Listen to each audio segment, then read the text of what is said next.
Bien, hola. Vamos a continuar. Esta es la clase de anatomía referente a la segunda parte de cabeza, donde vamos a empezar a hablar de los órganos de los sentidos, las regiones, ¿no?, que contienen a los órganos de los sentidos. Muy bien. Empezamos entonces con la región nasal. ¿Ok? La región nasal, evidentemente, pues hay que empezar hablando de la pirámide nasal. ¿Correcto? La nariz, como comúnmente la conocen, ¿ok? La nariz o la pirámide nasal pues se encuentra en el tercio medio del macizo facial, ¿correcto? Y tiene forma pues de una pirámide, ¿no? Forma de una pirámide triangular, ¿no? Donde podemos observar aquí un borde anterior que normalmente lo conocemos como el dorso de la nariz, el borde anterior. Arriba tiene un vértice en la parte superior, tiene una base imaginaria, donde se encuentran estos dos orificios de entrada hacia la pirámide nasal. Esos orificios se denominan narinas. Narinas son los orificios de entrada en la base de la pirámide nasal. Cada narina está circundada o está limitada en la parte lateral. Esto se denomina el ala de la nariz, en la parte lateral, alas de la nariz, y entre las dos narinas en el centro, la porción central, este tejido, esta estructura móvil que separa las dos narinas, se llama columela nasal o columnela nasal, es lo mismo, ¿ok? Entonces, ala de la nariz en la parte lateral, columela nasal en la parte medial, circundan a la narina. Y en la parte más anterior acá de la nariz, esto se llama pues la punta de la nariz, o también le decimos el lóbulo nasal, ¿no? Y también, por supuesto, tiene dos paredes laterales, ¿no? Una pared lateral derecha y una pared lateral izquierda. Muy bien, esas son las partes de la nariz. Muy bien, la nariz o la pirámide nasal está constituida, como he puesto acá, pues por 4 huesos y 9 cartílagos, ¿ok? 4 huesos, 2 pares. Tenemos el hueso nasal, o clásicamente llamado hueso propio de la nariz, hueso nasal, un hueso nasal izquierdo, un hueso nasal derecho, que están articulados entre sí, y en la parte superior se articulan con el hueso frontal, y en la parte lateral se articulan con el hueso maxilar, o clásicamente llamado maxilar superior, que es el otro hueso que también conforma parte de la pirámide nasal, la parte más anterior. Esta prominencia, esta porción del maxilar que se levanta, que se eleva, se llama el proceso frontal del hueso maxilar. Entonces, este proceso frontal del hueso maxilar está contribuyendo a formar la pirámide nasal, junto con el hueso nasal, ¿ok? El vértice de la nariz, el vértice de la pirámide nasal, como lo dije, se encuentra acá, y se encuentra justo en la articulación. Esta articulación se llama la articulación nasofrontal o frontonasal, ¿ok? Bastante simple. 4 huesos, entonces 2 nasales, uno a cada lado, y 2 maxilares, el proceso frontal del maxilar a cada lado. Muy bien. Luego, 9 cartílagos. En 9 cartílagos, cuando el número es impar, pues es porque por lo menos alguno de ellos es impar. Y el impar es este borde, que en realidad estamos viendo acá su borde anterior. Esto viene a ser el borde anterior del tabique nasal, todo el tabique nasal, que va a separar no solamente la nariz, sino las fosas nasales. El tabique nasal en su tercio anterior, o en sus 2 tercios anteriores, es cartílago. Y entonces el famoso cartílago del tabique, ¿no?, antiguamente llamado cartílago cuadrangular, ¿no?, cartílago cuadrangular del tabique nasal, o cartílago del tabique, simplemente cartílago nasal, cartílago del tabique, su borde anterior sobresale acá. Ese es el impar. Y a cada lado, a la derecha y a la izquierda, tenemos el cartílago nasal, ¿no? Y este pequeñito que ven acá será el cartílago nasal accesorio, ¿no? Luego tenemos aquí el cartílago alar mayor, que tiene dos pilares, tiene forma de una herradura, 2 pilares, un pilar hacia la zona de del ala y otro pilar hacia la columela, y es el cartílago que está formando el lóbulo de la nariz, la punta de la nariz, el cartílago alar mayor, ¿correcto? Y este pequeñito que vemos atrás es el cartílago alar menor, alar menor. Nótese que el ala de la nariz no está formada totalmente por cartílago. En su mitad posterior tiene tejido fibroadiposo, ¿no? Fibroadiposo. Este es el tejido fibroadiposo del ala de la nariz, ¿no? Tejido fibroadiposo alar. Bien, así está formada entonces la nariz, ¿ok? Bastante simple, perfecto. Cuando nosotros ingresamos hacia el interior, ingresamos a través de la narina, ¿no? Cuando ingresamos a través de la narina, vamos a encontrar en primer lugar dos zonas. Vamos a diferenciar dos zonas. Permítanme un segundo, voy a cambiar de color. Ok, perfecto. Cuando nosotros ingresamos a través de la narina, vamos a encontrar dos regiones, dos zonas, separadas por este relieve. Nosotros vemos aquí este relieve que lo forma el borde superior del cartílago alar mayor. Este relieve toma el nombre de limen nasi, como está escrito por acá, ¿no? Limen nasi.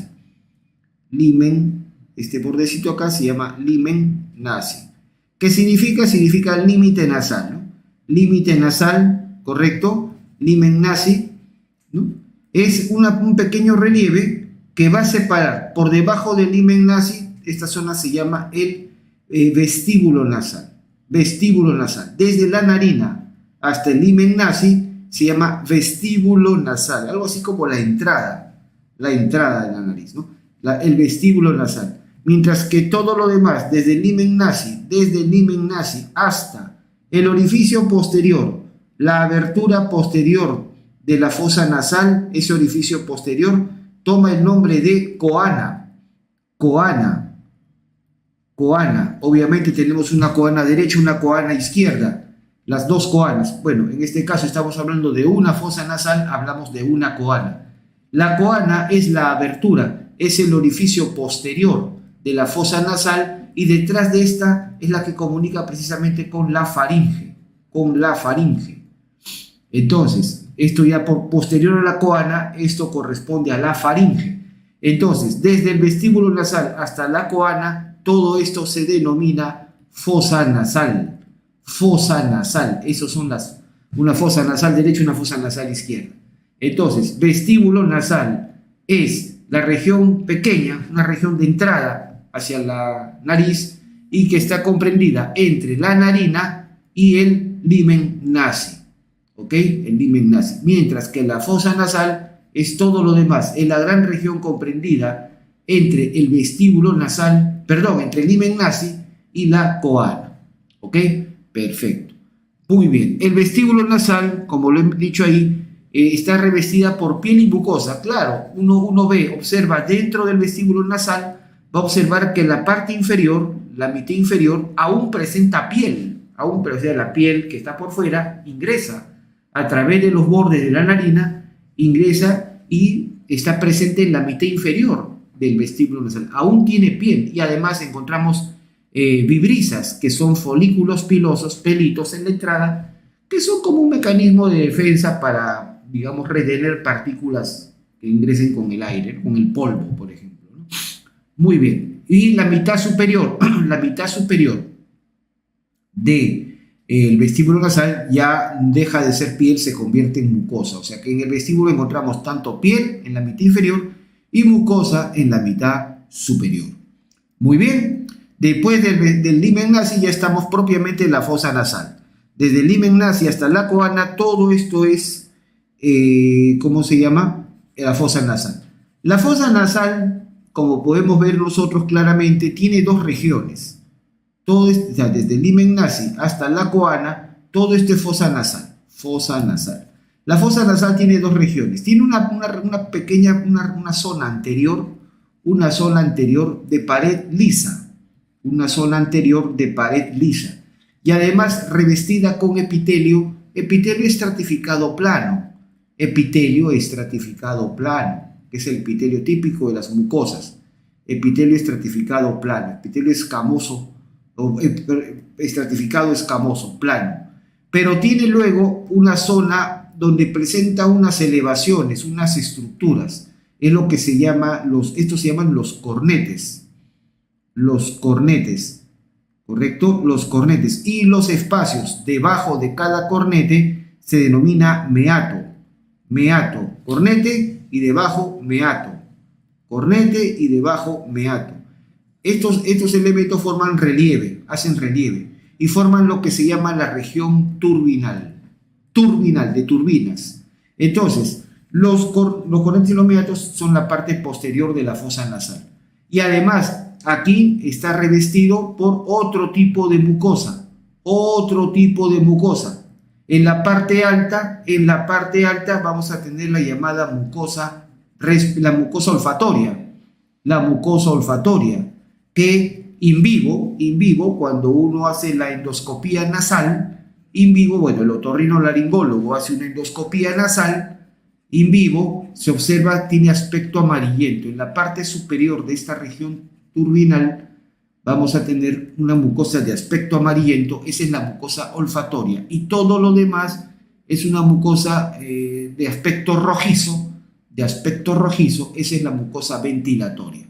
Mucosa ventilatoria, y está revestida por epitelio pseudoestratificado, cilíndrico ciliado, el típico epitelio respiratorio. ¿Ok? Entonces nosotros vamos a ver, en términos sencillos, en la fosa nasal dos regiones. Una región anterior que se llama el atrio nasal, y esta región de acá, la región turbinal. O algunos decimos región preturbinal, región turbinal. ¿Ok? Bastante sencillo. Así se divide la fosa nasal. Perfecto. La fosa nasal derecha está dividida de la otra fosa por el tabique nasal. Bastante sencillo. Perfecto. Ahí está el limen. Ahí está. Y atrás, muy bien, vestíbulo, fosa nasal. Y atrás esa es la coana. La coana es la abertura posterior que comunica la fosa nasal con la faringe. Muy bien. Aquí tenemos una imagen, un esquema que nos muestra didácticamente más o menos la forma, tanto de la pirámide nasal como de las fosas nasales, ¿correcto? Hablando de las fosas nasales, ¿ven? Acá de verde están los vestíbulos nasales, ¿no? Muy bien representados los vestíbulos nasales. Y todo lo demás, de azul y rojo arriba, eso es fosa nasal. Hasta la coana, que está aquí atrás, ¿no? Aquí atrás vemos la coana, ¿no? Perfecto. Muy bien. La fosa nasal tiene aspecto, pues, más o menos de una figura geométrica, ¿no? De un tetraedro más o menos. Entonces, tiene paredes. En la fosa nasal nosotros vamos a describir 4 paredes. Una pared superior o techo, a la que yo llamo la pared craneal de la fosa nasal. Pared superior, el techo, la pared craneal. ¿Por qué le llamo así? Porque esta es la pared, el techo es lo que separa la fosa nasal de la base del cráneo. Encima de esta pared se encuentra la fosa anterior de la base del cráneo, que ya hemos estudiado en la clase anterior. Esa es la pared superior, pared craneal, que se relaciona con la fosa anterior de la base del cráneo. ¿Ok? Muy bien. Así como hay una pared, un techo, pues también hay un piso. Una pared inferior.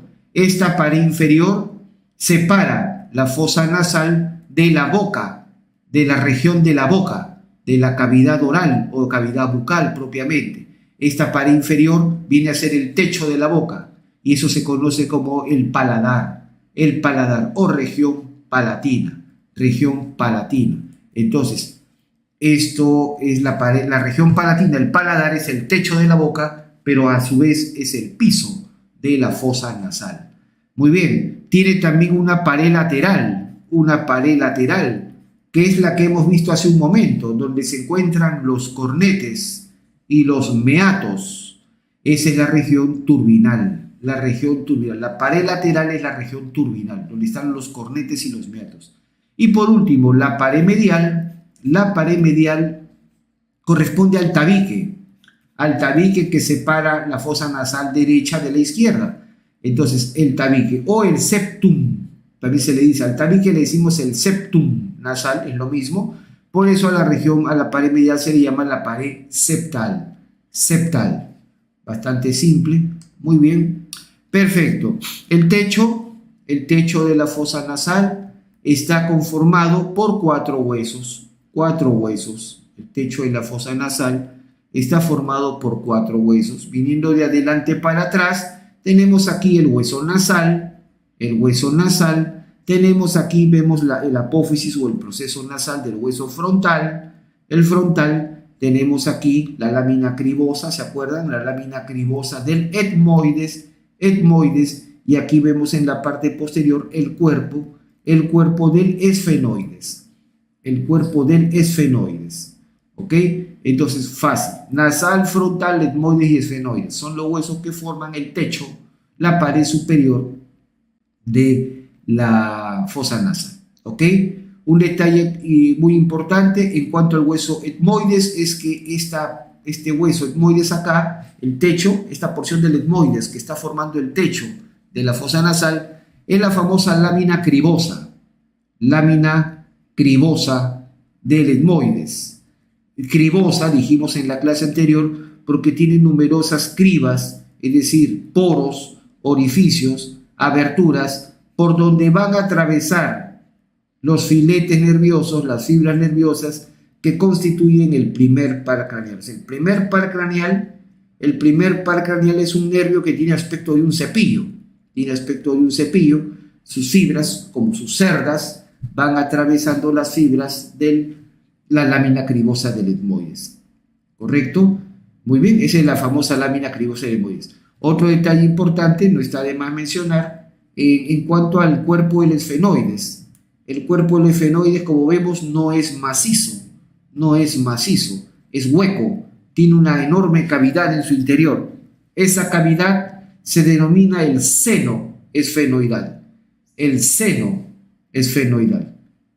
¿Correcto? Mírese adelante que el hueso frontal también tiene un seno, el seno frontal. ¿Qué cosa es eso? Seno frontal, seno esfenoidal. Son senos paranasales.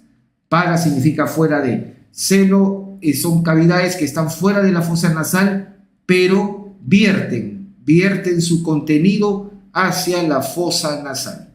Son los senos paranasales. Son cavidades revestidas con epitelio respiratorio, es decir, epitelio pseudoestratificado, cilíndrico, ciliado, con una gran cantidad de células caliciformes que son las que producen el mucus.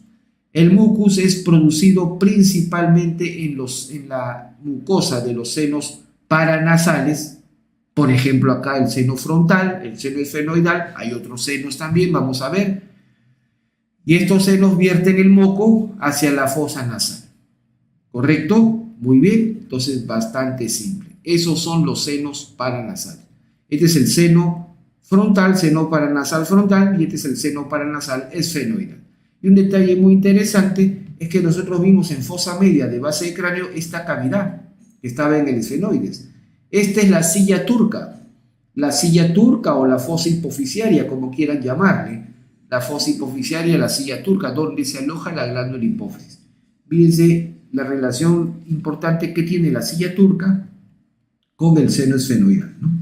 Muy bien, perfecto. Nada más, esos son los elementos que uno ve acá en la pared superior. ¿Ok? Muy bien. La pared inferior, el límite inferior, el piso, viene a ser el paladar. Cabe mencionar que el paladar va a tener dos regiones, como lo vamos a ver en boca.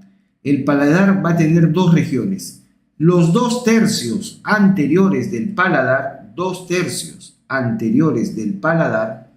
es lo que se denomina el paladar duro o paladar óseo, pues tiene hueso, por eso se le llama así, paladar duro, porque contiene hueso, o paladar óseo, que viene a ser la porción fija, la porción estática, la porción que no se mueve del paladar, versus también en el tercio posterior, que aquí no se ve, en el tercio posterior hay un paladar blando, o paladar muscular, o paladar músculo fibroso, también le pueden llamar músculo fibroso, ¿correcto? El paladar blando tiene músculos y es móvil, el paladar blando. Entonces, como estamos hablando acá de la parte ósea, me estoy refiriendo estrictamente al paladar duro, a los 2/3 anteriores de todo el paladar. Pero si yo analizo solamente el paladar duro, voy a observar que este también, a su vez, también se divide en dos. También se divide en dos.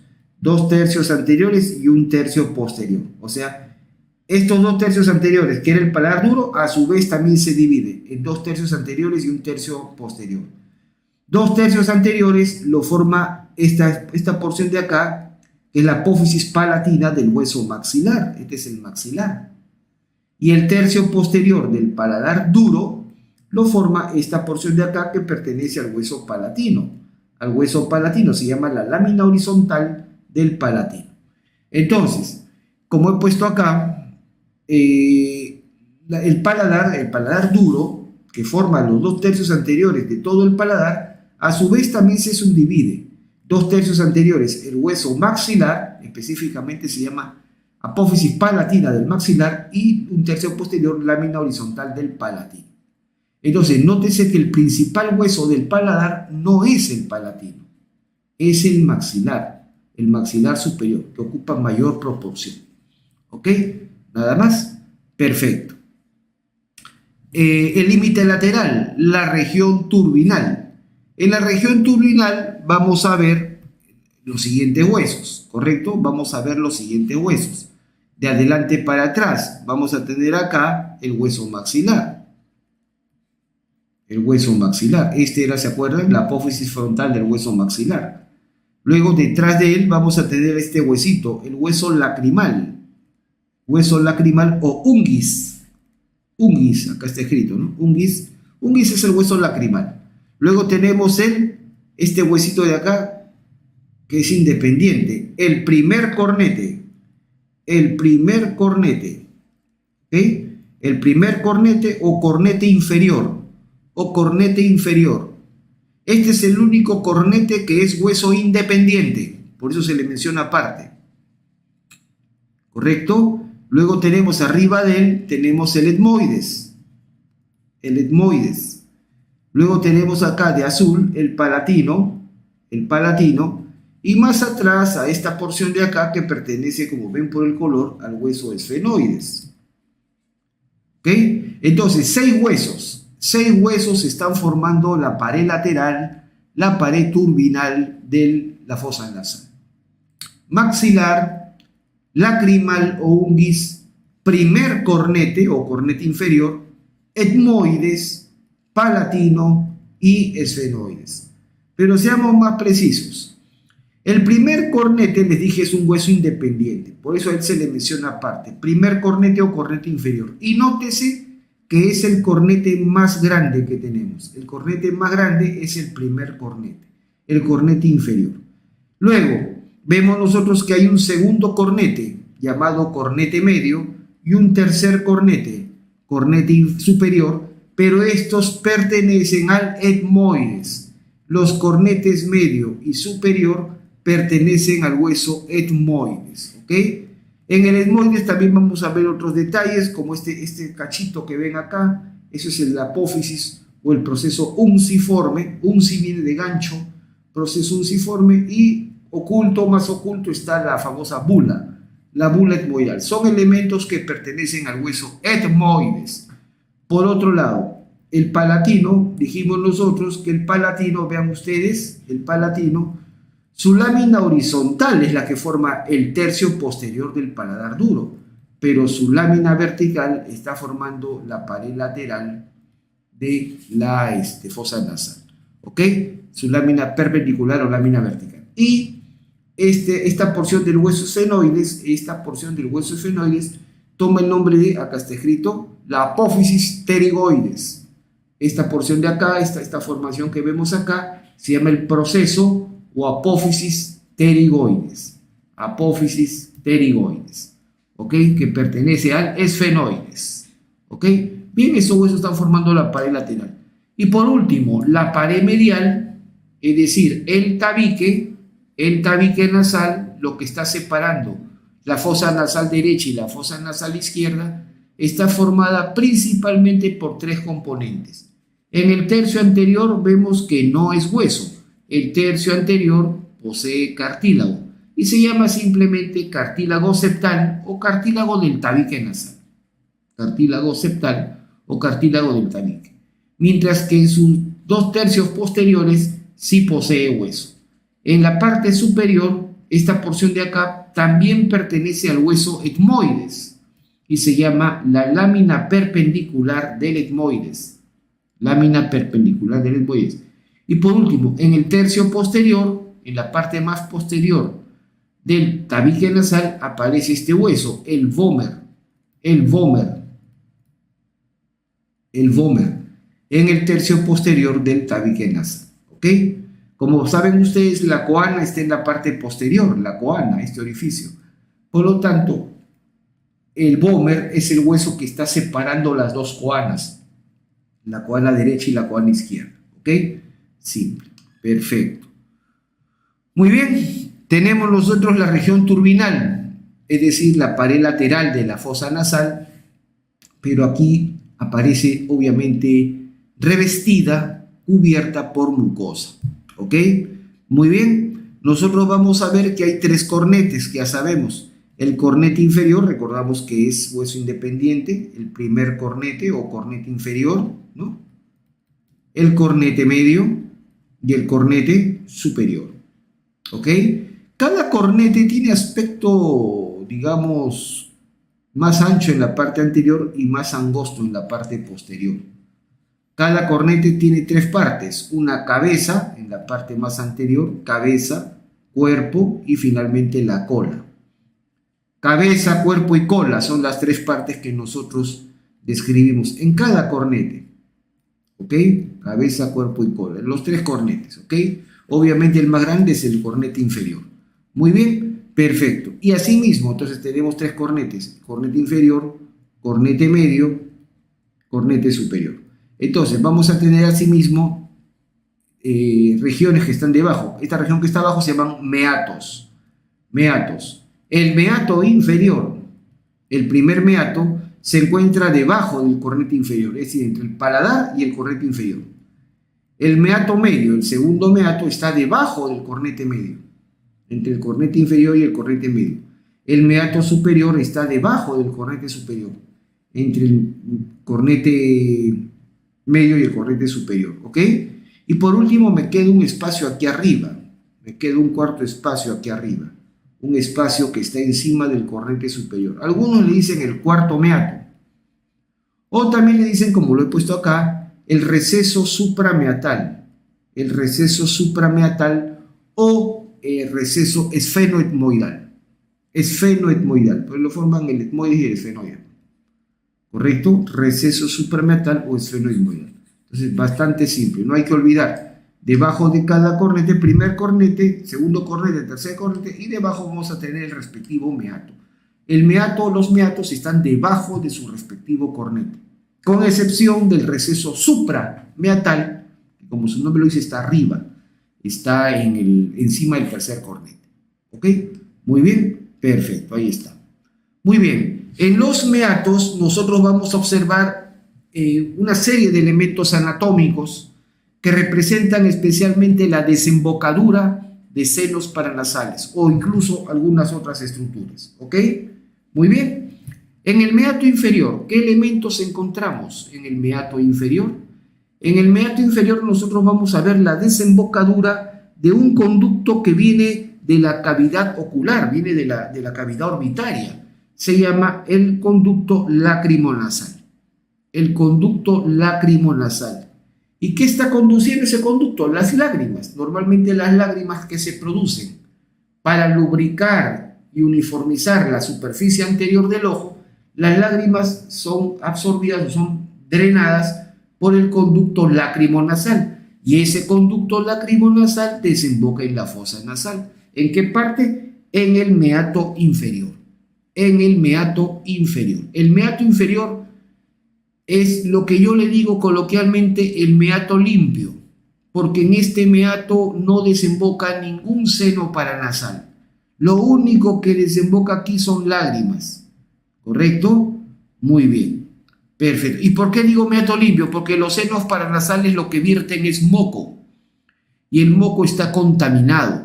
El moco atrapa polvo, atrapa gérmenes, ¿me dejo entender? Para luego ser expulsado. Esa es la función del moco. El moco unta las paredes de la fosa nasal atrapando partículas de polvo, de suciedad y gérmenes, ¿no? Entonces, el meato inferior, ahí no drenan senos paranasales, ¿ok? Lo que drena es las lágrimas por medio del conducto lágrimo-nasal. El meato medio es el más cargado de elementos, el que tiene mayor cantidad de elementos. En primer lugar, lo que quiero hacer notar acá en el meato medio es este relieve redondeado. Este relieve redondeado que se ve claramente en las prácticas anatómicas reales. Este relieve redondeado, esta es la famosa bula, la bula etmoidal. Bula se escribe con doble L, la bula etmoidal. La bula etmoidal es este relieve que se encuentra en el meato medio, ¿correcto? Bula etmoidal. ¿Y por qué se forma ese relieve? Porque en su interior contiene las celdas etmoidales, ¿ok? Las celdas etmoidales, especialmente las celdas etmoidales medias, que son cavidades dentro del hueso etmoides, y también son senos paranasales, son como unas celdas, como un panal de abejas, ¿correcto? Las celdas etmoidales medias, especialmente, están formando este relieve que se llama la bula etmoidal. Muy bien, si esta es la bula etmoidal, delante aquí aparece un borde. ¿Ven este borde? Este bordecito corresponde a la apófisis o el proceso unciforme. Lo vimos en la parte ósea, en los huesos, ¿se acuerdan? El proceso o la apófisis unciforme. ¿Ok? Perfecto. Ambos pertenecen al etmoides, al hueso etmoides. Bien, entre la bula y el proceso unciforme, o al revés si quieres, entre el proceso unciforme y la bula, vamos a encontrar nosotros aquí un surquito, como un canal. Ese se llama clásicamente, se le llama ahora el hiato semilunar, por ahí está. Ah, no está, ya bueno, yo les digo, se llama el hiato semilunar.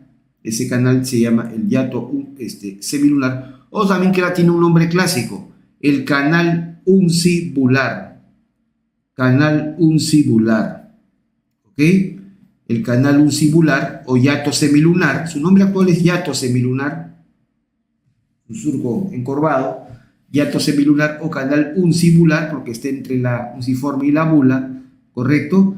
Y nosotros vamos a ver dentro de ese canal uncibular, dentro de ese hiato semilunar, vamos a ver 3 orificios, de arriba para abajo. Uno en la parte más alta, el más pequeñito está en la parte media y el más grande está en la parte inferior. 3 orificios dentro de ese surco, de ese canal, dentro de ese hiato. ¿Ok? 3 orificios. De arriba para abajo, el primer orificio, el más alto, corresponde a la desembocadura del seno frontal. Aquí está, del seno frontal. Como precisamente el autor de este libro ha pasado un alambre, demostrando que esto viene desde acá. Este era el seno frontal, ¿recuerdan? El seno frontal, el seno paranasal frontal. Este seno desemboca por medio de un conducto, que se llama el conducto frontonasal. El seno paranasal frontal no desemboca directamente, sino que desemboca por medio de un conducto, que es el conducto frontonasal, y ese conducto desemboca en la parte más alta del hiato semilunar o el canal uncibular. ¿Ok? Muy bien. ¿Qué vierte? Pues como todo seno paranasal, vierte moco. ¿Ok? Bien. Luego tenemos nosotros en la parte media del hiato semilunar un orificio más pequeñito, el orificio más chiquito, en la parte media del hiato semilunar. Eso corresponde al orificio de las celdas etmoidales anteriores. Como lo he puesto acá, eso sí lo he puesto, corresponde al orificio de las celdas etmoidales anteriores, que también son senos paranasales. Las celdas etmoidales anteriores son senos paranasales y desembocan directamente acá. ¿Ok? Muy bien, perfecto. Luego, en la parte más baja del hiato semilunar tenemos un orificio grande, el orificio más grande. Ese corresponde a la desembocadura, a la abertura, a la desembocadura del seno maxilar, que es el seno paranasal más grande que existe. Los senos maxilares están en el maxilar superior y desembocan por este orificio que es el más grande de todos, es el orificio, la abertura del seno maxilar, ¿ok? Que se encuentra en la parte más baja del hiato semilunar, ¿ok? Muy bien, ya van estos tres orificios. Y por último, hay un cuarto orificio en este meato medio, hay un cuarto orificio, pero este cuarto orificio desemboca sobre la misma bula, Ese cuarto orificio ya no está en el hiato semilunar, ya no está en este canal, está sobre la misma bula. Y ese orificio corresponde a la desembocadura de las celdas etmoidales medias. Esas celdas etmoidales las celdas etmoidales medias que forman la bula, desembocan sobre la misma bula. ¿Ok? El orificio de las celdas etmoidales medias. Perfecto. Entonces vamos a ver nosotros aquí que en el meato medio desembocan cuatro senos paranasales, ¿no? Es decir, el seno frontal, las celdas etmoidales anteriores, el seno maxilar y las celdas etmoidales medias. ¿Ok? Bastante simple. Por último, en el meato superior, aquí, en el meato superior, que se encuentra encima del cornete medio, pero debajo del cornete superior, en el meato superior solamente desembocan las celdas etmoidales posteriores, que también son senos paranasales, ¿ok? Y encima del cornete superior, arriba, en el receso suprameatal, ¿se acuerdan? En el receso suprameatal o el receso esfenoetmoidal, ahí desemboca el seno esfenoidal. Como lo muestra el autor pasando un alambre, ¿no? El seno esfenoidal desemboca encima del cornete superior, en la región que conocemos como el receso suprameatal o receso esfenoetmoidal. Nada más, sumamente sencillo. Perfecto. Nada más, entonces así se desemboca. Muy bien, yo les dije de que la fosa nasal en la zona turbinal, en la región turbinal, la región de los cornetes y los meatos, ¿no? Tiene dos tipos de mucosa. En la parte más alta hay una mucosa que el autor lo ha pintado de celeste. Bueno, pienso que debió haberlo pintado de amarillo, porque el aspecto real de esta mucosa en la parte superior de la región turbinal es de color amarillento cuando se ven las endoscopías nasales. Tiene aspecto amarillento. Y eso se llama la mucosa olfatoria. ¿Ya? La mucosa olfatoria. Se encuentra en la parte superior, en la parte más alta, en el techo de la fosa nasal y abarca incluso el receso suprameatal, el cornete superior e incluso hasta el meato superior. ¿Verdad? Y hará lo propio también en la cuarta parte más alta del tabique nasal. ¿Ok? Muy bien, esta mucosa olfatoria tiene una característica. A nivel celular, esta mucosa olfatoria contiene los receptores del olfato, los receptores que van a percibir los olores, los aromas. Los receptores olfatorios se encuentran en la mucosa olfatoria. ¿Estamos de acuerdo? Muy bien, claramente. Mientras que la mucosa ventilatoria, esta que es todo lo demás, no contiene receptores olfatorios, ¿correcto? Pero es una mucosa de aspecto rojizo. Precisamente tiene un nombre clásico, no lo he puesto ahí, ¿no? Pero lo voy a decir. La mucosa olfatoria tiene un nombre clásico. A la mucosa olfatoria en general se le llama la membrana pituitaria. Clásicamente tiene este nombre. El nombre clásico de toda la mucosa que reviste la fosa nasal se le llama membrana pituitaria, del griego pituita, que significa moco, y era porque los antiguos anatomistas veían que la mucosa nasal estaba pues cubierta totalmente de moco, Entonces, digamos, mucosa de moco. Entonces, pituita, moco. Entonces, membrana pituitaria. Ese es el nombre que tiene la mucosa olfatoria. ¿Ok? Por si acaso, como un paréntesis, ¿no? Seguramente alguno de ustedes está pensando de que a la glándula hipófisis también se le llama glándula pituitaria, ¿no? Y era precisamente porque la glándula hipófisis se va a originar de una estructura embriológica de la bolsa de Rathke que se forma de la mucosa nasal. Entonces, se forma del moco, por eso le pituitaria, le llaman a la glándula hipófisis. Pero pituita significa moco. ¿Ok? Muy bien. Entonces, perfecto. La membrana pituitaria. ¿Ok? La membrana pituitaria. Perfecto. Entonces, la membrana pituitaria tiene dos zonas. A la mucosa olfatoria se le conoce clásicamente como la pituitaria amarilla. Así se le conoce como la pituitaria amarilla, porque tiene aspecto amarillento, y por la gran cantidad de receptores olfatorios que tiene. Versus la mucosa ventilatoria, que se le conoce como la pituitaria roja. La pituitaria roja, porque es francamente rojiza cuando uno observa el interior de la cavidad nasal. Es rojiza. Y es muy interesante saber que esta mucosa ventilatoria es rojiza porque está intensamente vascularizada. Hay una gran ramificación de arterias, como vamos a ver en un momento, una gran ramificación de arterias debajo de la mucosa de la pituitaria roja, de la mucosa ventilatoria. ¿Y esto se debe a qué? ¿Por qué tiene que estar tan irrigada esta zona? Porque estas arterias, esta mucosa reacciona frente al frío y la humedad. No sé si han notado, por ejemplo, que cuando son épocas de invierno, o están en zonas gélidas, son zonas con bastante frío, cuando uno ventila, bota un vapor, sale un vapor. ¿Y eso es por qué? Porque la fosa nasal tiene función de ser calefactora. Una de las funciones de la fosa nasal es calentar el aire. ¿Y cómo lo calienta?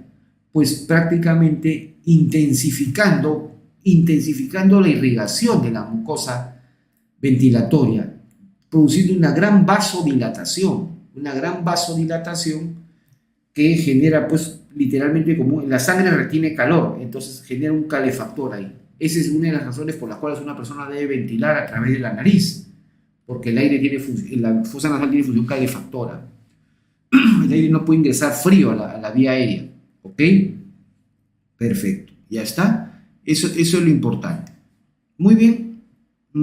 Ya hemos dicho eso. Perfecto. Y acá está precisamente la irrigación. Veamos la irrigación. Lo primero que quiero mencionar es que la irrigación de la fosa nasal es por un grupo de arterias, ¿correcto? Acá las vamos a deducir. Miren ustedes, aquí hay una estructura vascular acá que se conoce como el plexo capilar del tabique nasal o el plexo capilar de Kieselbach, ¿no? De Kieselbach. ¿Está señalado ahí? Sí, perfecto. El plexo capilar de Kieselbach, ¿ok? Donde se encuentra en el tercio anterior del tabique nasal, ¿correcto? Muy bien, está formado por la anastomosis de algunas ramitas. Una ramita de la arteria, ven ustedes acá, de la arteria labial superior. ¿De dónde viene esta arteria labial superior? De la arteria facial, que vimos en la cara, la clase anterior. De la arteria facial, que sube por la cara, sale la arteria labial superior, bueno, salen las dos labiales. Sale la labial superior, y de la labial superior sale una arteria que se mete a la fosa nasal y va a contribuir a formar el plexo de Kieselbach. La arteria labial superior, rama de la facial. Luego, la arteria etmoidal anterior, aquí la vemos, la arteria etmoidal anterior. ¿De dónde nace esta arteria? Es rama de la oftálmica. Que es una arteria que está dentro de la cavidad orbitaria y las ramitas que van a ingresar a la fosa nasal, la arteria etmoidal anterior. ¿Ok? Perfecto. Es rama de la oftálmica. ¿Ok? También va a contribuir. Y también va a contribuir una arteria acá, ya, perfecto, que viene a ser la rama nasopalatina, no lo he puesto de frente, ¿no? Es la arteria que baja, que viene de atrás por el tabique nasal, se llama la arteria nasopalatina y esta es rama, sí, es rama de la esfenopalatina. Es verdad, yo le he puesto acá de frente, la esfenopalatina da una ramita que es la arteria nasopalatina. Nasopalatina es rama de la arteria esfenopalatina. Y si recuerdan, esta esfenopalatina, ¿dónde nace? Era la última rama, es la rama terminal de la arteria maxilar, por lo que los maestros clásicos dicen maxilar interna.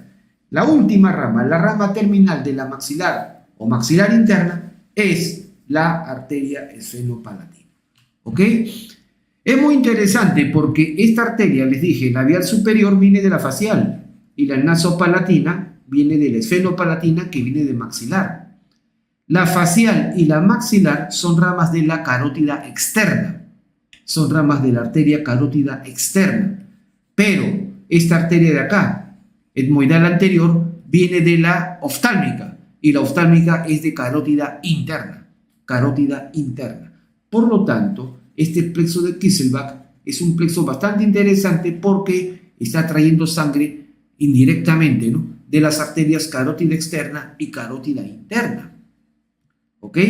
Muy bien. Este plexo de Kisselbach es un plexo capilar que se va a formar en el tercio anterior. Entonces, cuando una persona recibe un golpe o esta persona se cae, se golpea la nariz, pues a veces el golpe es tan fuerte, es que al momento del golpe se ha doblado el tabique nasal, ¿no? Y esto produce sangrado, ¿no? Entonces la causa más frecuente de sangrado nasal, los sangrados nasales, por si acaso, toman el nombre de epistaxis, ¿no? El sangrado de origen nasal, epistaxis, ¿correcto? La epistaxis más común es la epistaxis anterior, el sangrado nasal anterior. Causa más común, traumatismo, ¿no? Te caes, te golpeas o te peleas, ¿no?, y recibes un golpe y se lesiona. ¿Correcto? Epistaxis. Muy bien, simple, nada más. Perfecto, sería una epistaxis anterior, sería lesión de este plexo. Muy bien, perfecto. Aquí está precisamente lo que les contaba. La epistaxis anterior, perdón, pensé que estaba señalado.